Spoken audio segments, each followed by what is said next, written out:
Bueno, yo el pasado domingo me quedé predicando. Cuando salimos de aquí, mi espíritu siguió predicando. El espíritu me siguió suministrando conceptos, ideas. Todavía escrituras quedaron en mi haber. Y quisiera ver si podemos entonces, por lo menos, concluir con el tema del pasado domingo, el cual pusimos como título La bendición de la tentación. La bendición de la tentación. Habíamos hablado de que la mejor referencia para tocar este tema, que es súper amplio, queda retratada en la experiencia de Jesús en el desierto, donde fue llevado por el Espíritu a una confrontación con el malo, con el diablo. Y quiero recordarle, como hace un rato le decía, que la palabra predicación significa antes o delante, y la segunda parte, dicación, viene de dedicare, que tiene que ver con destinar o consagrar. Entonces la predicación es lo que recibimos antes de nuestro destino. Nuestro destino se va desencadenando, pero por el Espíritu, la palabra, la predicación nos prepara, nos capacita para el momento de encontrarnos con nuestro destino. ¿Están aquí? Entonces, hace un ratito también le decía, quiero que desarrollemos más adelante el concepto de lo que es la posdicación, porque si tiene que haber una preparación, también tiene que haber una manifestación. Es decir, que cuando el estudiante estudia antes del examen, pero cuando pasa el examen, cuando pasa el tiempo del examen, tiene que haber un resultado del examen. De igual manera, la predicación nos prepara para la antesala del destino que vamos a vivir, pero después que vivamos tiene que haber un resultado. De hecho, cuando dice la Biblia que la palabra del Señor no vuelve vacía, sino que producirá el fruto para el cual ella es enviada, nos está hablando de que después de la predicación viene la posdicación, es decir, que tenemos que ver el fruto por el cual la semilla fue sembrada. La semilla, cuando es sembrada en buena tierra, da fruto a 100 por uno. Hay otros niveles de fruto, pero a mí me gusta el mayor, que es a 100 por uno. Algunos dan a 30, otros dan a 60, pero otros dan a 100 por uno. Diga, yo quiero ser de 100 por uno. Y si quiere romper los esquemas, irse a 200 por uno, pues también a 200 por uno. Dijimos que Jesús murió en 3 áreas. Jesús murió en su espíritu, murió en su alma, murió en su cuerpo. Ese no fue el orden. El orden fue, murió primero en su alma, en su psiquis, en su mente, en su voluntad. Después murió en el espíritu, pero antes de morir en el cuerpo, resucitó en el espíritu para que entonces el poder de la resurrección pudiera operar en su cuerpo y al tercer día ser levantado de entre los muertos. Por eso también fue tentado en esas 3 áreas. Buscábamos establecer la conexión que tiene o que tuvo las 3 muertes de Jesús con las 3 áreas en las que él fue tentado.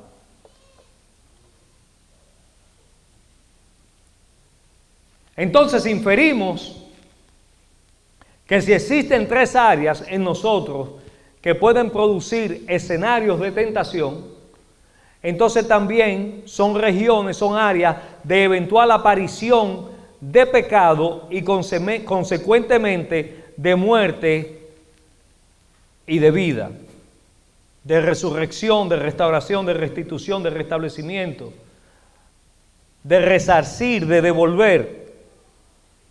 Dijimos que la tentación, el pasado domingo decíamos, es una oportunidad para primero afirmar la identidad nuestra en Dios.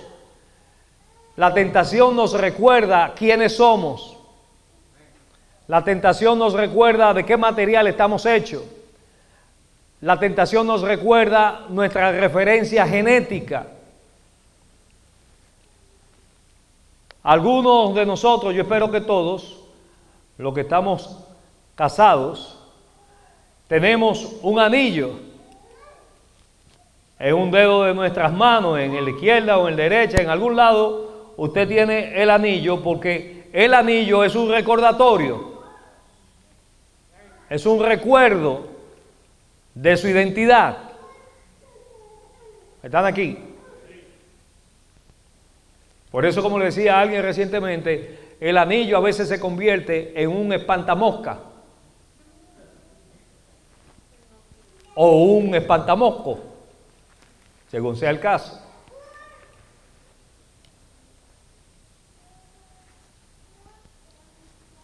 La tentación es una oportunidad para afirmar la identidad nuestra en Dios.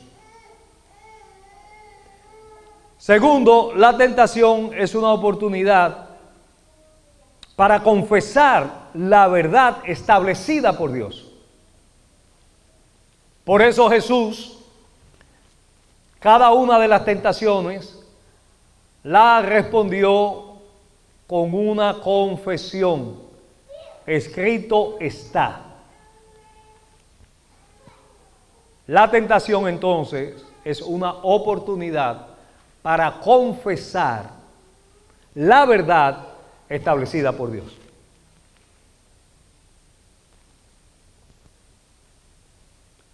Tercero, la tentación es una oportunidad para la promoción.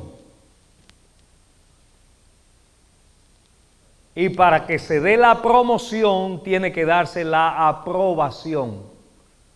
No hay promoción sin aprobación. Interesantemente, mientras yo estoy desarrollando los conceptos, a veces los escribo como en esta ocasión, a veces dejo como un vocabulario en mi mente, mientras estoy delineando y conceptualizando las cosas, porque en realidad todo lo que yo le estoy diciendo es un intento de conceptualizar con palabras lo que existe de forma intangible. Por eso escribí recientemente que la predicación es el intento, es un mal necesario, creo que fue que puse. La predicación es un mal necesario de un intento de decir y de explicar cosas complejas que podría ser entendida fácilmente. Ese es el intento de la predicación, porque tenemos que conceptualizar cosas intangibles. Pero yo creo que nos estamos comunicando, porque aparte del castellano está el mundo del espíritu, está el lenguaje del espíritu, y el espíritu entiende las cosas del espíritu. Hay cosas que usted le está entendiendo con su mente, pero hay otras que la está entendiendo con su espíritu. Hay alguien que puede decir amén a eso. Hay cosas que usted le está entendiendo en su mundo espiritual. Hay cosas que se están yendo directamente al disco duro. Entonces, si la tentación es una oportunidad para afirmar la identidad nuestra en Dios, es una oportunidad para confesar la verdad establecida por Dios, es una oportunidad para ser promovidos, para ser aprobados, y consecuentemente, cuando hay promoción, porque ha habido aprobación, entonces hay éxito. Interesantemente, el apóstol Pablo en una de sus cartas a los Corintios habla sobre la tentación en uno de esos puntos que él habla del tema y señala que fiel es Dios que junto con la tentación nos va a dar la salida para poder soportar. Usted y yo aprendimos tiempo atrás de que la palabra salida tiene que ver con éxito. No hay éxito si no hay salida. De manera que entonces ese tercer aspecto donde nos dice que la tentación es una oportunidad para ser promovido, para ser aprobado, para salir victorioso, es porque en la salida es donde está el éxito. ¿Están aquí? Ahora, por otro lado, si la tentación es una oportunidad positivamente de ser afirmados, de confesar la verdad establecida por Dios, de ser promovido por haber sido aprobado, entonces también tenemos que reconocer que hay un riesgo que trae la tentación que son contrarios a las oportunidades que hemos mencionado. Y es que entonces, contrariamente a la oportunidad de ser afirmados en la identidad que tenemos con Dios, podría pasar que desestimemos la identidad que tenemos con Dios. Eso sería caer en la tentación. Interesantemente también, el primer escenario de tentación que vemos en el libro de Génesis, precisamente el diablo lo que utiliza como herramienta para distorsionar el propósito de Dios es quererle ofrecer a Eva de que si come, si ingiere, si gusta del fruto de la ciencia del bien y del mal, iban a ser como Dios. Asunto de identidad. Pero resulta que ellos ya eran como Dios, porque Dios lo había hecho a su imagen y a su semejanza. Pero el diablo, el malo, le quiso trabajar poniendo en duda su identidad. Y si hay algo que de alguna manera, en algún momento, en mayor o menor grado, todos vamos a tener que atravesar situaciones donde se pone en juego, se pone en tela de juicio tu identidad. Y tu identidad no tiene que ver con el color de tu tez, no tiene que ver con el color de tus ojos, tu identidad no tiene que ver con el idioma que hablas, ni dónde naciste, ni quiénes fueron tus padres, ni cuál es tu apellido, ni cuál es tu preparación, ni cuál es tu profesión. La esencia de tu identidad es quién eres con relación a Dios. Esa es la esencia de nuestra identidad.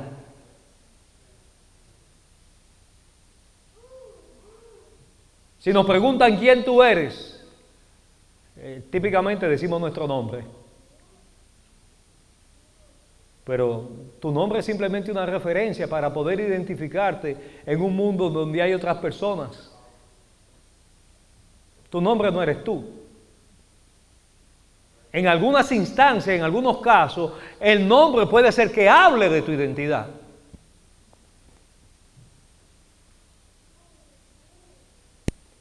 ¿A cuántos de nosotros nos conocían en el barrio o en la iglesia en la que crecimos por ser el hijo de fulano o el hijo de mengano? Es como si no tuviésemos nombre. La referencia, ese es el hijo de fulano. A mí lo decían, ese es el hijo de don Manuel. Yo no tenía nombre, yo era el hijo de don Manuel. En el colegio, yo era el hermano y entonces la referencia eran mis hermanas, que sacaban buena nota, que eran brillantes y no entendían por qué yo no sacaba buena nota y por qué yo no brillaba. Y siempre se quiere poner en cuestión, en tela de juicio, nuestra identidad. Pero cuando usted está seguro de su identidad, usted va por buen camino. Lo contrario, entonces, a ser afirmados en nuestra identidad con Dios, es desestimar esa identidad que tenemos con Dios y caer en la tentación. Lo segundo, que es positivo, confesar la verdad establecida por Dios. Entonces lo contrario es creer la mentira. ¿Cuál fue la mentira que el enemigo quiso inyectarle? ¿Y quién ha dicho que ustedes van a morir? Ustedes no van a morir. Primero, tiene que ver con la identidad con Dios. Ábrele a Gloria ahí, porfa. Y segundo, tiene que ver con meterle, inyectarle la mentira de que no iban a morir, cuando Dios había dicho, el día que coman, van a morir. Tercero, la promoción, el ser aprobados, el salir victoriosos. Lo contrario, entonces, sería ser reprobados y salir destruidos. Y así salieron del huerto del Edén nuestros primeros padres, Adán y Eva, porque en vez de ser promovidos, como hubiesen sido si hubiesen triunfado ante la tentación, entonces fueron reprobados y sacados. Cuando tú eres aprobado, entonces eres promovido y eres ascendido. Pero cuando eres reprobado, eres desestimado y eres sacado.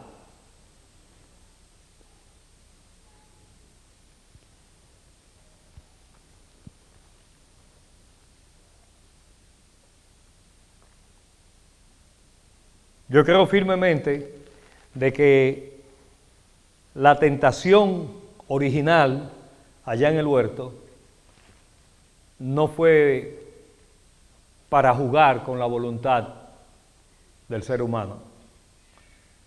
Yo entiendo que fue una oportunidad para que Adán y Eva hubiesen sido afirmados en su identidad con Dios. Fue una oportunidad para ellos confesar lo que Dios había dicho. Eva lo intentó. Es que Dios ha dicho. Dios dijo.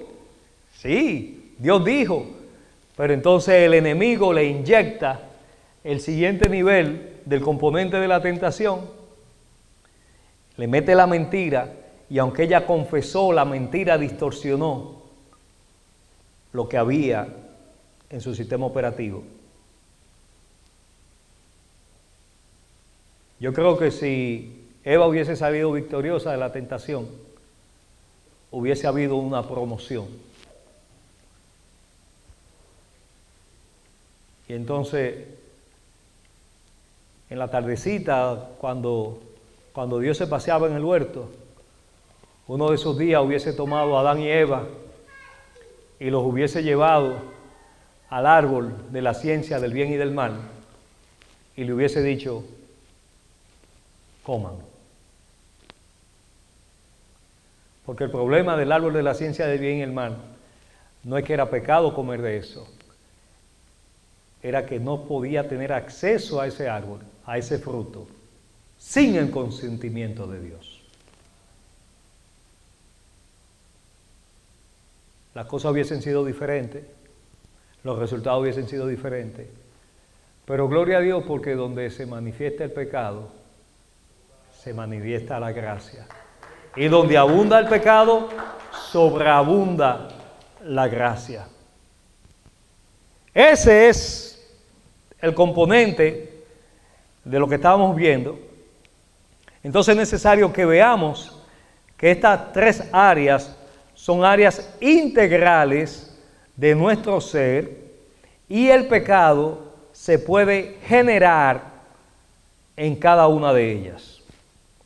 Es decir, que hay pecados netamente, puramente espirituales, porque se dan a nivel del espíritu. Hay pecados netamente y puramente y simplemente de índole almático, de la mente, de la psiquis. Se dan en ese nivel. Y hay pecados que se dan pura y simplemente en el cuerpo. Hay pecados que usted puede cometer en su cuerpo que no necesariamente van a afectar su mente, van a afectar solamente su cuerpo. Hay pecados que afectan la mente, la psiquis. Hay pecados que afectan el espíritu de la persona. Y curiosamente, cada pecado en cada una de esas áreas es manifestable también en las otras áreas. Por ejemplo, el apóstol Pablo dice que el que peca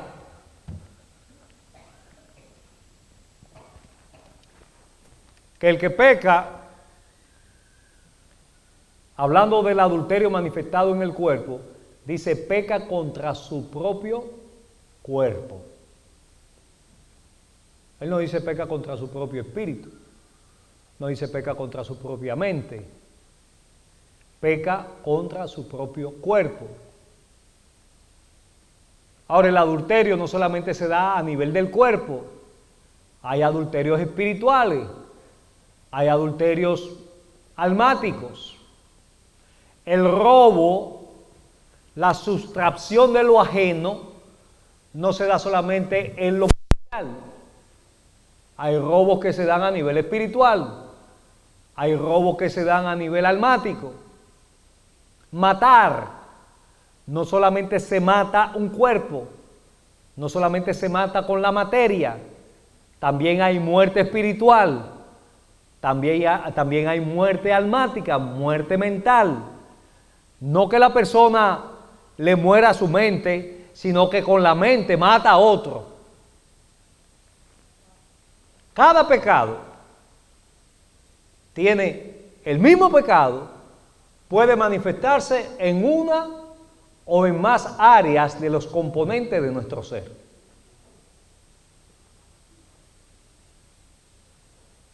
El problema está que como somos muy sensoriales, como somos muy lo que percibimos, lo que palpamos, lo que olemos, lo que vemos, lo que tocamos, la típica tendencia es asociar todo lo que es malo, todo lo que es pecado, con la materia y con el cuerpo. Y Santiago dice, oh almas adúlteras, no dice cuerpos adúlteros, no dice espíritus adúlteros, dice, oh almas adúlteras, y le pone ese oh adelante, como cuando a usted le dicen algo de alguien, usted dice, oh, ese oh le da un énfasis a lo que se va a decir. Y él dice, oh almas adúlteras, ustedes no saben que su amistad con el mundo es enemistad con Dios. Y añade, cualquiera pues que se quiera, oiga bien, que se quiera hacer amigo del mundo, se constituye en enemigo de Dios. En el mundo jurídico, cuando una persona se constituye en abogado, no quiere decir que la persona se convierte en abogado, sino que tiene ahora alguien que le va a representar sus intereses delante de una corte, delante de un juez. Cuando una persona dice, me constituí en abogado, significa que ahora tiene quien le represente. Allí, cuando dice la Escritura, quien quiere hacerse amigo del mundo, se constituye en enemigo de Dios. Está hablando entonces de que la persona se va a hacer. ¿Quién es el enemigo de Dios? Es como entonces si usted se convirtiera en el mismo diablo cuando se quiere hacer amigo del mundo. Obviamente, cuando habla ahí de hacer amigo del mundo, la palabra es clara cuando dice Jesús en su oración sacerdotal, Juan 17, Padre, no te pido que los quites del mundo, sino que los guardes del mal. Estamos en el mundo, pero no somos del mundo. Y lo que está hablando ahí de la amistad con el mundo, está hablando es ser parte del funcionamiento del sistema operativo del mundo. Yo no sé a usted, pero eso a mí me da como una advertencia de que tenemos que cuidar dónde estamos pisando, porque estamos caminando en un mundo minado, con atracciones, con ofertas, y sin darnos cuenta podemos caer en la trampa de hacernos amigos del mundo, es decir, del sistema del César.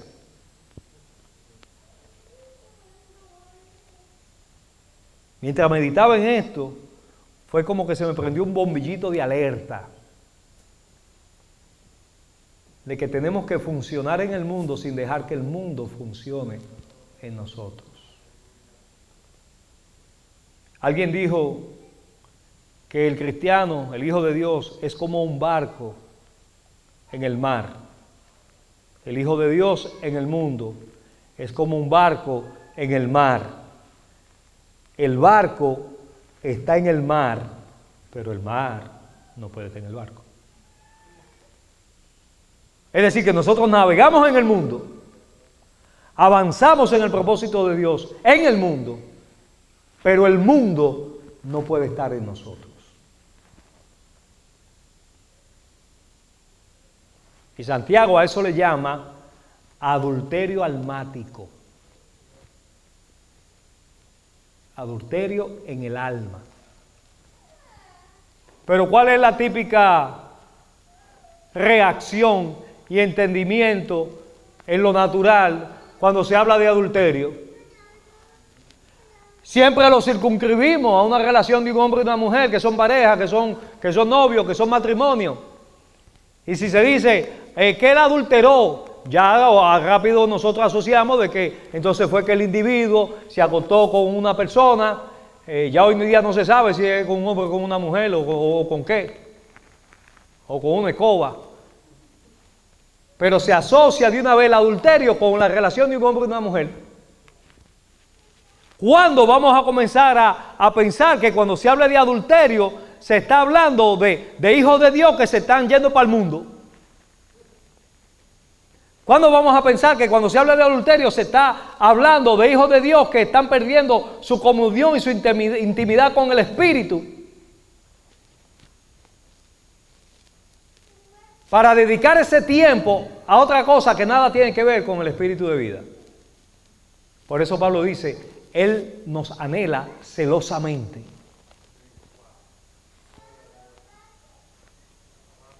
Si en lo natural, el que es celoso quiere saber quién te llamó, quién te testió, para dónde fuiste, dónde estaba, mándame una foto de dónde tú estás, te llamo por FaceTime para ver si de verdad tú estás donde tú me dijiste que iba a estar. Y todo ese control del celo, imagínense si eso es nosotros los humanos, cómo es el Espíritu de Dios que nos anhela celosamente.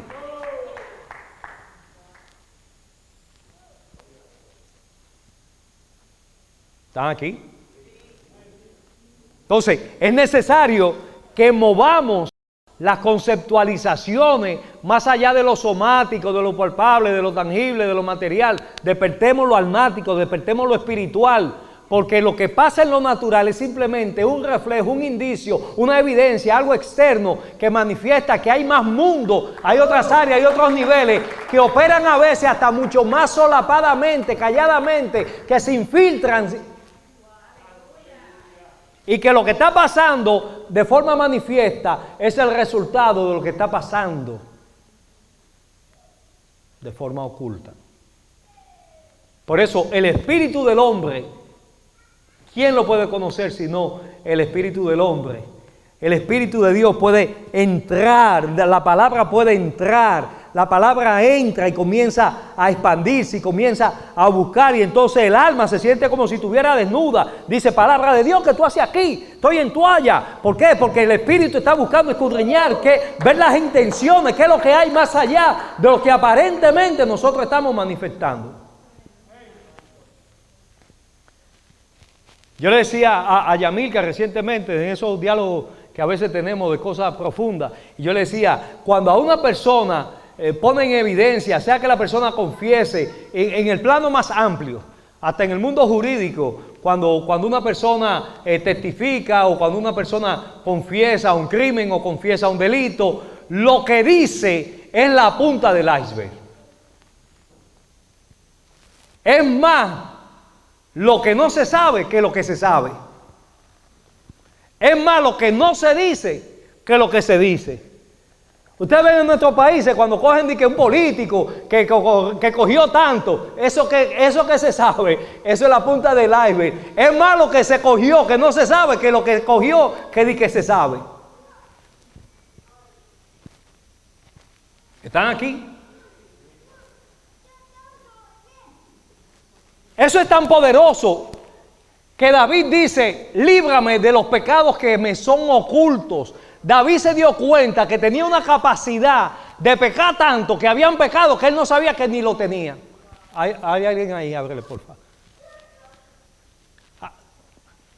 Entonces, es necesario que usted y yo desarrollemos una sensibilidad al mundo espiritual de tal manera que entendamos que estamos caminando no solamente en un mundo minado, estamos viviendo en regiones minadas. Usted y yo no solamente somos el cuerpo que se refleja, que se manifiesta aquí en materia, tiempo y espacio. Nosotros también somos un cuerpo espiritual. Y lo que estamos viendo es la manifestación en materia, tiempo y espacio. Pero cuando usted salga de materia, tiempo y espacio, usted va a seguir viviendo, usted va a seguir funcionando. Entonces, desde ya usted tiene que reconocer las esferas de funcionamiento para que usted pueda tener en el nombre de Jesús el control de las tres áreas de su componente, de su ser.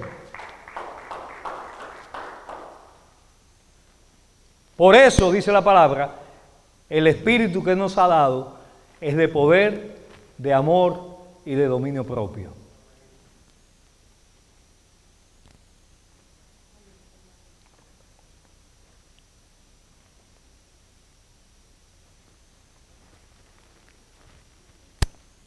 Hay pecados que hasta son imperceptibles, diga imperceptibles. Es decir, que ni cuenta nos damos.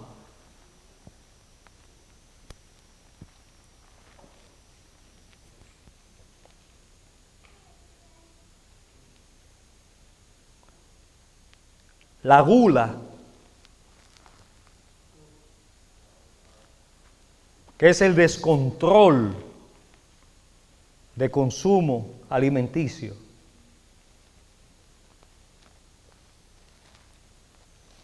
Puede ser la gula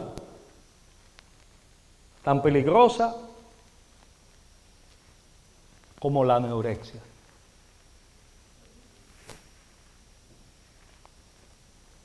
Uno peca de no ingerir y el otro por allá peca de ingerir en demasía. Ese es el espectro del mismo pecado, porque todo pecado tiene los extremos. Y eso podríamos decir, bueno, pues eso tiene que ver con el cuerpo. Pero si existe la gula en lo natural, en la materia, también existe la gula en el alma. También existe la anorexia en el alma. Y eso mismo también existe en su espíritu. O podría manifestarse en su espíritu.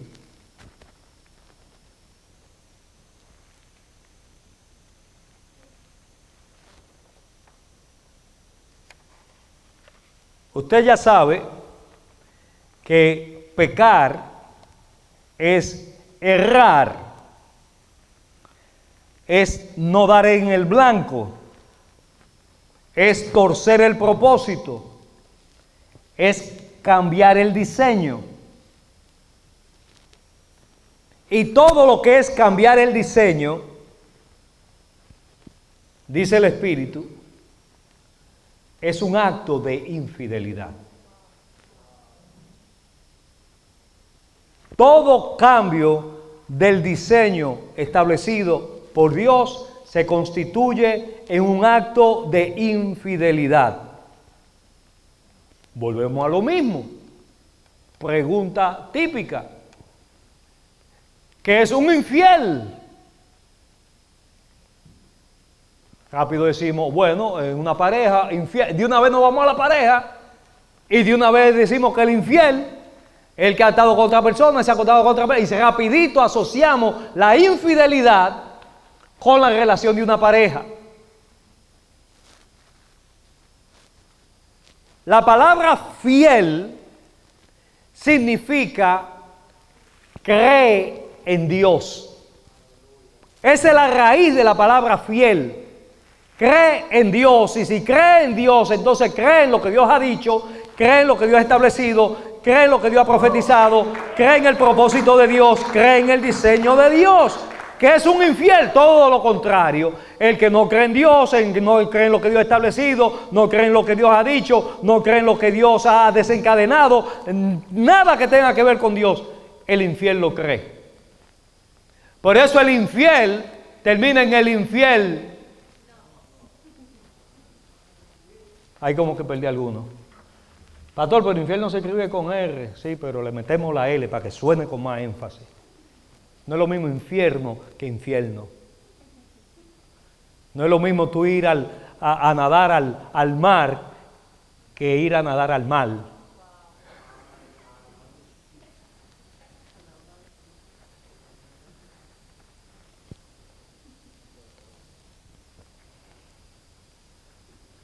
No es lo mismo alabar a Dios a que Dios te alabe.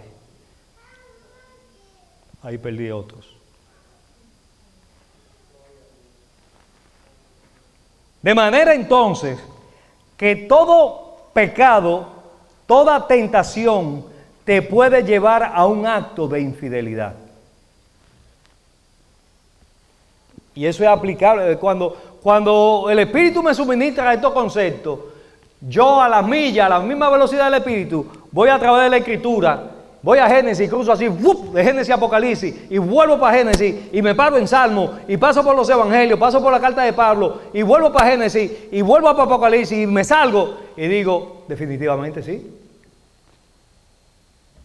Absolutamente todo pecado, que es transgresión, que es cambio de propósito, que es cambio de diseño de Dios, es un acto de infidelidad.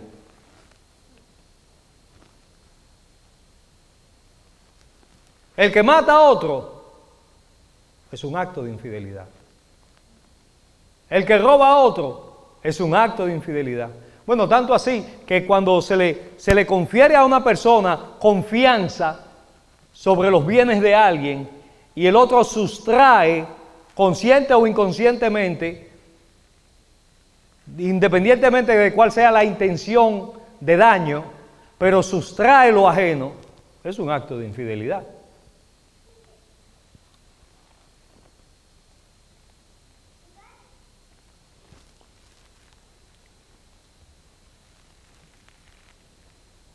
Y la infidelidad se puede dar con el cuerpo, se puede dar con la mente y se puede dar con el espíritu.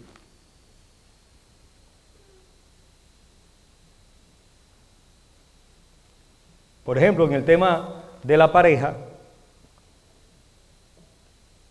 dejan de ser dos para pasar a ser uno. ¿Están aquí?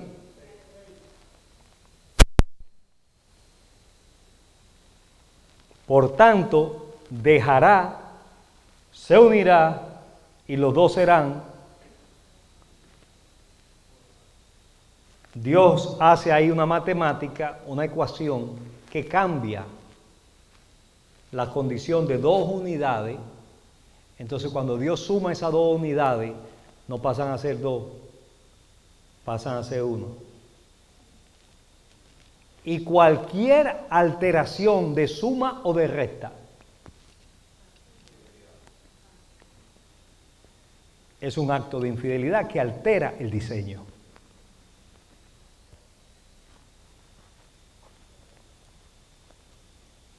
Fiel es fe en Dios.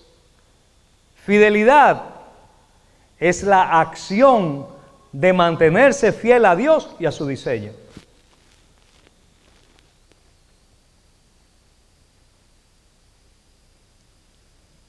En este punto,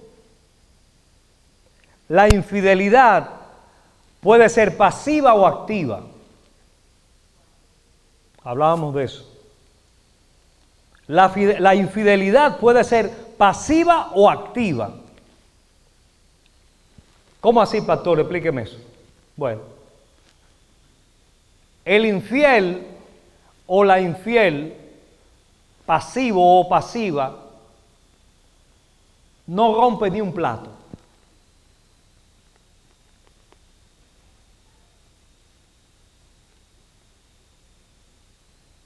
No rompe ni un plato por fuera, pero rompe una vajilla.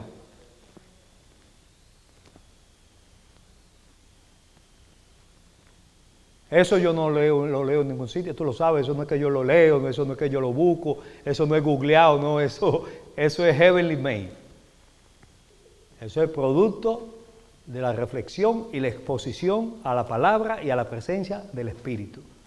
Y cuando yo echo palabra, echo espíritu y lo pongo a fuego lento en mi estufa de meditación, entonces eso comienza y comienza a salir unos vaporcitos que yo digo, wow, y eso me va despertando. Y entonces cuando el horno hace ¡ting!, ya está ready to go, ya se puede servir.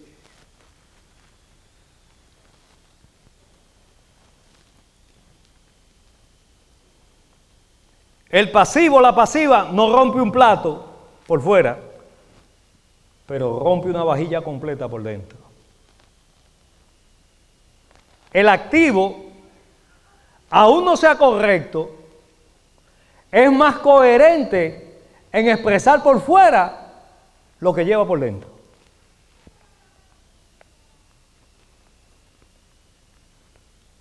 No se limite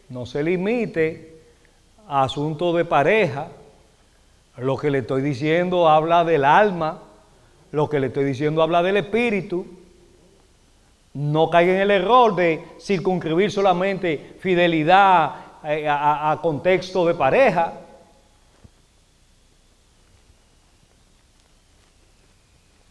Es decir que En un momento, uno de esos supuestos ateos, como hablábamos el pasado jueves, uno de esos supuestos ateos, en un momento, puede ser más coherente con lo que hace que uno que dice creer en Dios y no hace.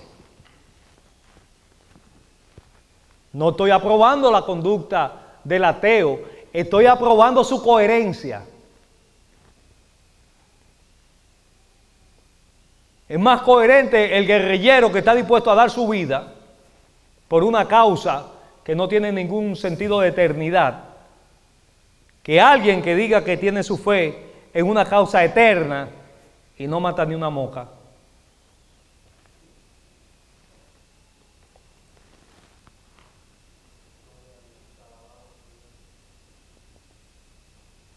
Jesús dice, si un hombre mira una mujer, Mateo 5:28, si un hombre mira una mujer y la codicia en su corazón,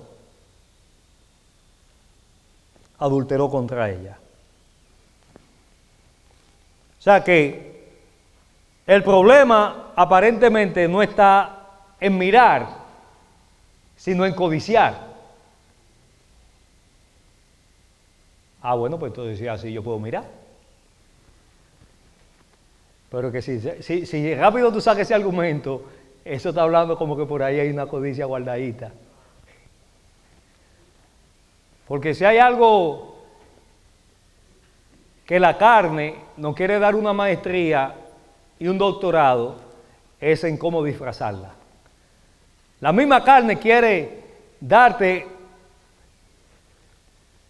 unos grados summa cum laude y magna cum laude y darte una maestría y un doctorado en cómo justificarla y en cómo excusarla.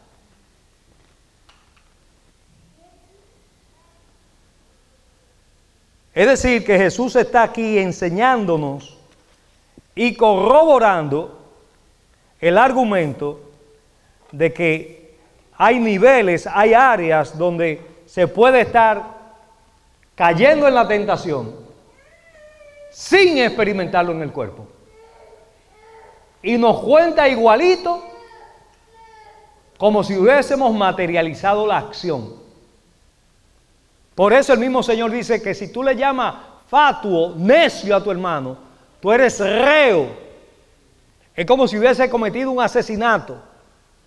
Imagínense cuánto más cuando con nuestra boca o nuestro pensamiento hemos dicho, para mí fulano está muerto. En ese instante, tú acabas de cometer un asesinato. Y a veces con premeditación y alevosía. Y la persona anda por ahí viva, pero para ti tú lo mataste. Eso es tan serio, pero tan serio. Yo no sé a usted, pero a mí me dice, es como, wow, pero es que estamos rodeados constantemente de tentación y de pecado. Por eso Jesús le dice, el que esté libre de pecado tire la primera piedra. ¿Sabe? Lo poderoso de ese pasaje fue que la palabra de Jesús los desnudó a todos ellos. De tal manera que en ese instante hubo una convicción tan fuerte de la condición del corazón de cada uno de ellos, que la piedra que tenían en las manos, perdieron las fuerzas en sus extremidades superiores y se le cayeron la piedra. No fue que ellos soltaron la piedra, no. Fue que la convicción de la palabra de Jesús fue tan fuerte que la piedra se le cayeron. Cuando la presencia de Dios te llega a tu interior, por eso dice la palabra que delante de Él todas las cosas son como desnudas. Que la palabra penetra y discierne hasta las intenciones del corazón. El salmista dice que la soberbia no se enseñoreen de mí. Líbrame de las cosas que me son ocultas, de los pecados que me son ocultos. Usted no sabe, nosotros no sabemos, yo no sé el potencial de daño que somos capaces de producir. Pero si alguno está en Cristo,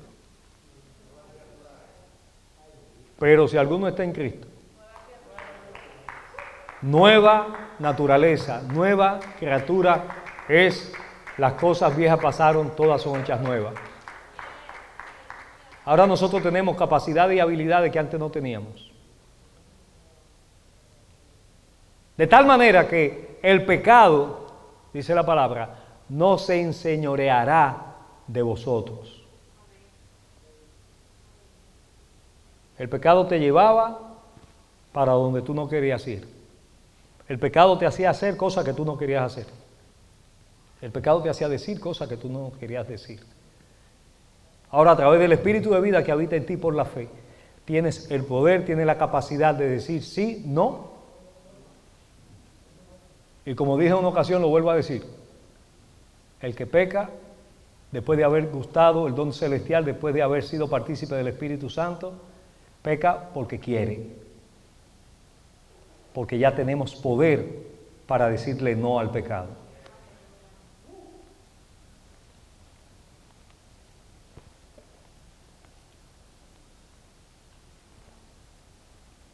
El que conmigo no recoge, dice Jesús, desparrama. La palabra amigo significa conmigo. La palabra enemigo, no conmigo.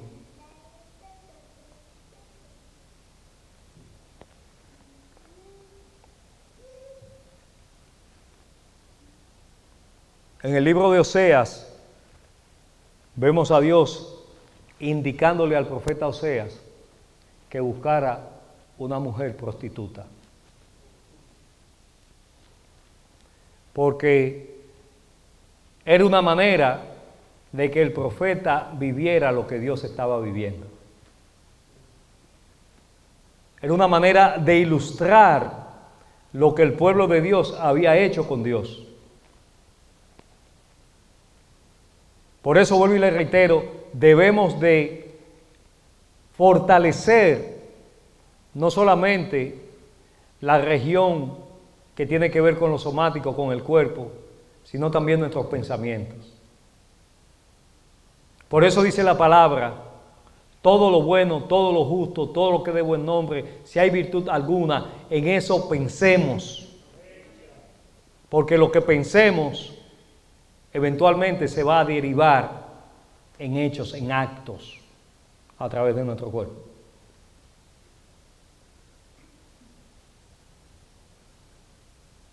La palabra dice que vivamos en el Espíritu, andemos en el Espíritu. Porque si andamos en el Espíritu, entonces el Espíritu es que va a gobernar nuestra mente, nuestras acciones, nuestros pensamientos y lo que se deriva de ello y se manifiesta en el cuerpo.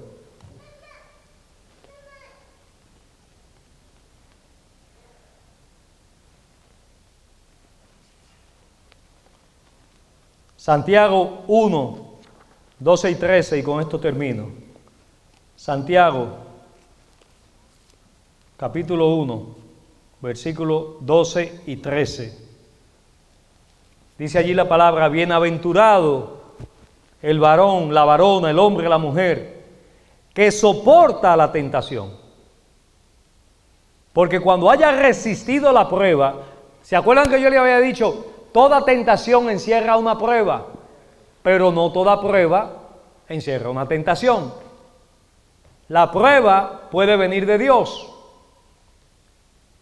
La tentación no puede venir de Dios. Y aquí dice, bienaventurado el que soporta la tentación. O sea que hay una bienaventuranza.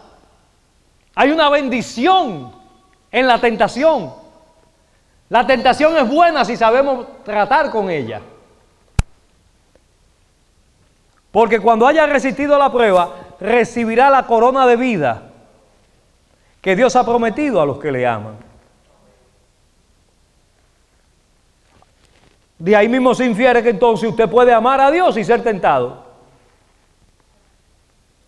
Que usted puede amar a Dios y la tentación, además de ser tentación, también traerle ahí colateralmente una prueba. Y que en esa condición usted puede ser bienaventurado, usted puede ser bendecido.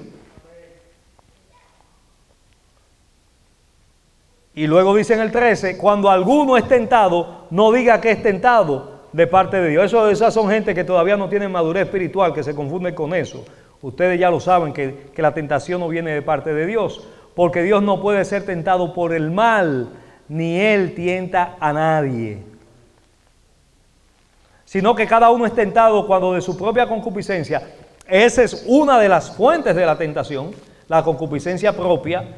También hay tentaciones que vienen del mundo y hay tentaciones que vienen del enemigo. Pero Santiago aquí está puntualizando unos detalles específicos. Ahora usted no puede encerrarse nada más que a lo que dice Santiago, por eso es necesario la confrontación alrededor de toda la palabra, de toda la escritura, para entonces extraer todo lo que tiene que ver con eso, con ese tema, y nosotros poder arribar a una conclusión que podamos manejarla satisfactoriamente. Muchos disparates se cometen cuando se saca una doctrina solamente de un versículo o solo de un pasaje. Entonces, la concupiscencia, después que ha concebido, da a luz el pecado, y el pecado, siendo consumado, da a luz la muerte. Recuerde que muerte es separación. Entonces, el objetivo del pecado es causarte muerte, sea en el cuerpo, sea en el alma o sea en el espíritu. Por eso, cuando Jesús cargó el pecado de la humanidad en Getsemaní, murió en su mente. Cuando estaba en la cruz, cargó el pecado de la humanidad, murió en su espíritu. Pero dijo, espérate, antes de entregar el último hálito de vida, tengo que restaurar el espíritu, la comunión con el Padre. Padre, en tu mano encomiendo mi espíritu. Ya me puedo ir. Si hay una oración de último minuto que usted tenga que hacer, porque donde usted está, como le pasa a la gente en la Florida, durmiendo, y de repente el piso se mueve y la pared comienza a caerle encima, antes de llamar a 911, diga, Padre, en tu mano encomiendo mi espíritu. Eso es más importante que llamar a 911. Porque esa es la garantía que el espíritu de vida, el poder de la resurrección, va a levantar su cuerpo del polvo un día en la eternidad. Póngase en pie en la presencia del Señor.